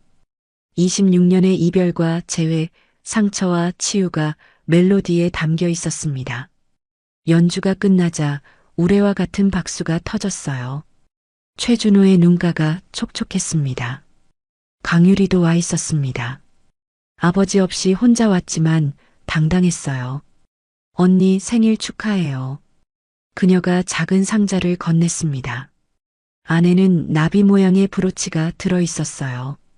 언니의 상징이잖아요. 특별 주문 제작했어요. 수진이 유리를 꼭 안았습니다. 고마워. 정말 예뻐. 두 사람은 이제 진짜 자매처럼 가까워졌어요. 과거의 상처는 모두 용서와 이해로 치유됐습니다. 오후가 되자 최준호가 모두의 주목을 받으며 일어났습니다. 오늘 발표할 게 있습니다. 그가 서류를 꺼냈어요. 최수진 대표를 하늘수산의 정식 대표이사로 임명합니다. 그리고 한영숙 어머님을 이사로 모시겠습니다. 수진이 놀라서 입을 벌렸습니다. 아버지, 이건... 준호가 손을 들어 말을 막았어요. 넌 이미 훌륭한 경영자야. 1년 동안 하늘수산을 자갈치 시장 최고 가게로 만들었잖아. 할머니도 감격해했습니다. 해가 지면서 생일 케이크가 나왔습니다. 커다란 3단 케이크였어요. 촛불이 31개 꽂혀 있었죠. 모두가 생일 축하 노래를 불렀습니다. 수진이 눈을 감고 소원을 빌었어요. 이 행복이 영원하기를. 촛불을 불자 또 다른 선물이 기다리고 있었습니다. 최준호가 봉투를 건넸어요. 장학재단을 만들었어. 이름은 하늘수진 재단이야. 보호소 아이들을 돕는 재단이지. 수진의 눈에서 눈물이 흘렀습니다. 아버지. 수진이 말을 잇지 못했어요. 박미경이 딸을 안았습니다. 내가 겪은 아픔을 다른 아이들은 겪지 않았으면 해서. 가족의 사랑이 더 큰 사랑으로 확장되는 순간이었죠. 밤이 깊어가자 불꽃놀이가 시작됐습니다. 하늘에 색색의 불꽃이 터졌어요. 수지는 가족들과 함께 하늘을 올려다봤습니다. 한때는 회전문처럼 갇혀있던 삶이 이제는 활짝 열렸어요. 있잖아. 수진이 조용히 말했습니다. 가끔은 김수진이었던 시간이 꿈 같아요. 하지만 그 시간도 소중해요. 그 시간이 있었기에 지금의 제가 있으니까. 민재가 누나의 어깨에 손을 올렸습니다. 과거가 있어야 현재가 있지. 앞으로도 계속 함께야. 가족들이 서로를 바라보며 미소 지었어요. 27년의 긴 여정이 끝나고 새로운 시작이 열렸습니다. 자정이 가까워오자 손님들이 하나둘 떠나기 시작했어요. 수지는 정원에 남아 별을 보고 있었습니다. 봄바람이 부드럽게 불어왔어요. 왼팔의 나비 흉터가 달빛에 은은하게 빛났습니다. 참 먼 길을 돌아왔네. 수진이 중얼거렸습니다. 그리고 집으로 들어갔어요. 거실에는 가족들이 모여 있었습니다. 피아노 앞에 앉은 수진이 건반에 손을 올렸어요. 이번에는 새로운 곡이었습니다. 희망의 멜로디였죠. 음악이 집안을 가득 채웠습니다. 창밖으로는 봄꽃이 만개한 정원이 보였어요. 긴 겨울이 끝나고 진짜 봄이 왔습니다. 수지는, 아니 최수진은 마침내 집으로 돌아왔어요. 완전하게, 영원히. 지금까지 한 가족의 드라마 같은 이야기를 들어주셔서 감사합니다. 이 가족에게 하고 싶은 이야기가 있거나 응원을 해주고 싶다면 댓글 달아주세요. 그럼 오늘도 건강한 하루 되시고 다음에도 좋은 이야기로 찾아오겠습니다. 인생은 드라마였습니다.